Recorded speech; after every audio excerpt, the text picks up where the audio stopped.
Isa na namang panibagong araw sa ating lahat mga ka-huntsman. Sana nasa maayos at mabuting kalagayan kayong lahat, at patuloy sana ang pagbuhos ng swerte sa kanya-kanya nating mga pamumuhay, at sana ipagkaloob sa ating lahat ang biyaya ng Panginoon, upang matupad na ang lahat nating mga kahilingan, lalo na sa larangan ng treasure hunting. Sa panibagong araw na ito, isa na namang panibagong topic ang ating pag-uusapan at ibabahagi, na may layuning magbigay kaalaman sa larangan ng treasure hunting. Ngayong araw sasagutin ko ang isang katanungan mula sa ating kapatid sa larangan na si Ka-TH Wilfredo, shout out sa iyo brother. Ayon pa sa kanya, good PM Ka-TH 7KD na sign, saan po ba nakalagay ang deposito? Ano nga ba ang ibig sabihin ng markang 7KD, bilang isa sa mga mahahalagang palatandaan na ginamit ng mga Japanese Imperial Army sa pagmamarka sa kanilang ibinaon na mga mahahalagang bagay dito sa ating bansa? Sa katunayan ang isang 7KD na ukit ay merong iba't ibang interpretasyon at kahulugan, at ang pagiging akma sa tamang kahulugan na ipinapahiwatig ng isang 7KD na palatandaan ay nakadepende sa lugar kung saan nakaukit ang naturang marka, at kung ito ba ay isang surface treasure marker, o isang hidden treasure marker. Sa pinaka-common na kahulugan ang 7KD na ukit bilang palatandaan, ay nangangahulugan sa treasure under the big rock. Ito ang pinaka-common na naririnig kong kahulugan at explanation sa lahat ng aking nakilalang mga treasure finder, kapag ang pinag-uusapan ay isang 7KD na palatandaan. Ngunit ang ganitong interpretasyon ay isa lamang sa kahulugan ng 7KD na marka. Sa katunayan ang 7KD na palatandaan, bilang markang ginamit ng mga Japanese Imperial Army ay merong 7 branches, at isa na dito ang 7KD,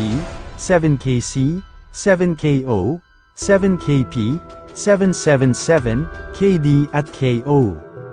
Ang lahat ng nabanggit ay halos magkapareho ang kahulugan, ngunit magkakaiba ang posisyon at mga laman.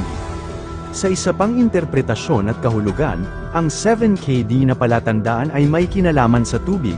sapagkat ang 7K na marka, ay isang kanji word na mizu na ibig sabihin ay water, samantalang ang di naman ay isang kanji stroke ng naka na may kahulugan na center or middle. 7KD na ibig sabihin sa ilalim ng naturang bato ay may sekretong daanan papunta sa nakatagong kayamanan ng mga Japanese Imperial Army. Kadalasan natin itong makikita na nakaukit sa mga batong nasa tabi ng Old Creek, at sa gitna ng Old Creek na nakaukit sa pinakamalaking bato. Mapapansin natin ito na may hidden passage ang ilalim ng batong pinag-ukitan ng 7KD na palatandaan, sa tuwing mahina ang daloy ng tubig sa creek, dahil sa mismong gilid ng nasabing batong palatandaan, ay meron kang makikitang whirlpool, patunay na merong butas sa ilalim ng bato, at doon pumapasok ang tubig kaya nagkakaroon ng whirlpool image sa tubig, na nasa gilid ng batong marka. Kapag ang 7KD ay nakita mong nakaukit, sa mga lugar tulad ng waterfalls, ito naman ay nagpapahiwatig sa mga malalaking bato na ginawang pader, na ibig sabihin, sa likod ng mga malalaking batong ginawang wall ay merong hidden passage, papunta sa mismong lugar na pinaglagyan ng nakatagong deposito. Kadalasang makikita natin ang nasabing mga malalaking batong pader, sa ibabang bahagi ng waterfalls, sa panahon na mahina ang agos ng tubig, o kaya ay natuyo ito, pero sa kadalasan palaging may tubig ang naturang waterfalls, dahil ang mga waterfalls na ginamit sa ganitong uri ng pinagtaguan ng mga kayamanan, ay suportado ng mga ilog at spring sa lugar, kaya hindi ito basta-bastang natutuyuan ng tubig. Sa pagpatuloy ng usaping 7KD, bilang mahalagang palatandaan na ginamit ng mga Japanese Imperial Army sa pagmamarka, sa kanilang ibinaon na deposito dito sa ating bansa. Ngayon pag-uusapan naman natin ang ikalawang branch ng 7KD, at ito ay ang markang 7KP. Ang 7KP na palatandaan na ginamit ng mga Japanese Imperial Army, ay may akmang kahulugan na closed tunnel entrance behind the empty box. Ano nga ba ang ibig sabihin ng saradong pintuan ng isang tunnel, na nasa likod ng isang treasure box na walang laman? Base sa aking sariling kaalaman, na nagmula naman sa isang trusted source, na may experience sa isang 7KP na palatandaan.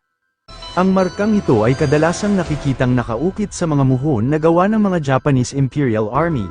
At pag hinukay mo sa ilalim ng nasabing muhon na palatandaan na may nakaukit na 7KP na marka, makikita mo ang isang lumang kadina, o minsan ay isang wire, na pag sinundan mo ang nasabing mga palatandaan, makikita mo sa dulo ng mga ito ang isang kahon, na pag binuksan mo ay walang laman na deposito, sapagkat ang nasabing empty box, ay isa lang sa napakahalagang palatandaan na ginamit ng mga Japanese Imperial Army sa pagmamarka sa kanilang ibinaon na deposito, bilang isang hidden treasure marker. Mas maiging bago mo alisin ang naturang empty box sa orihinal na position, alamin mo muna ang 4 na directions at orientations ng 4 na corners nito gamit ang compass. Dahil ang isa sa 4 na corners nito, ang siyang ginawang directional marker ng mga Japanese Imperial Army, na direktang nagtuturo sa mismong opening ng hidden tunnel. Ngayon magbibigay ako ng iilang halimbawa gamit ang isang empty box na palatandaan. Halimbawa nung sinundan mo ang nasabing kadi ng palatandaan, at ito ay konektado sa corner ng empty box na nasa cardinal direction na south, ito naman ay nangangahulugan na ang nakatagong hidden tunnel entrance ay nasa cardinal direction na north, mula sa empty box na palatandaan. Malalaman mo na ang cardinal direction na north ang mismong opening ng hidden tunnel, dahil sa mismong wall na nakaposisyon sa direction na north mula sa empty box na marka ay meron kang makikitang file ng mga malalaking bato, at ang malalaking bato na ito ay siyang ginawang harang ng mga Japanese Imperial Army sa kanilang tunnel entrance. Kung sakali naman na pag sinundan mo ang nasabing wire at ito ay konektado sa corner ng box na nasa cardinal direction na west, ito naman ay nangangahulugan na ang mismong opening ng tunnel, ay nasa cardinal direction na east mula sa lugar na pinaglagyan ng empty box na marka.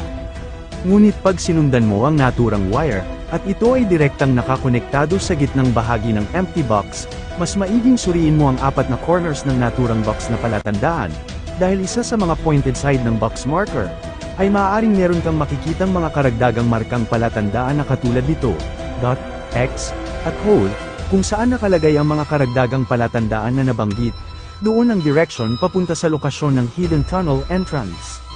Maaari rin na pag sinuri mo ang 4 na corner sa nasabing empty box na palatandaan, ang isang side nito o corner ay putol o cut-head. Ito rin ay nagpapahiwatig, na sa direction kung saan nakalagay ang cut-head portion ng box corner doon ang tamang direction papunta sa lugar kung saan nakalagay ang nasabing tunnel entrance.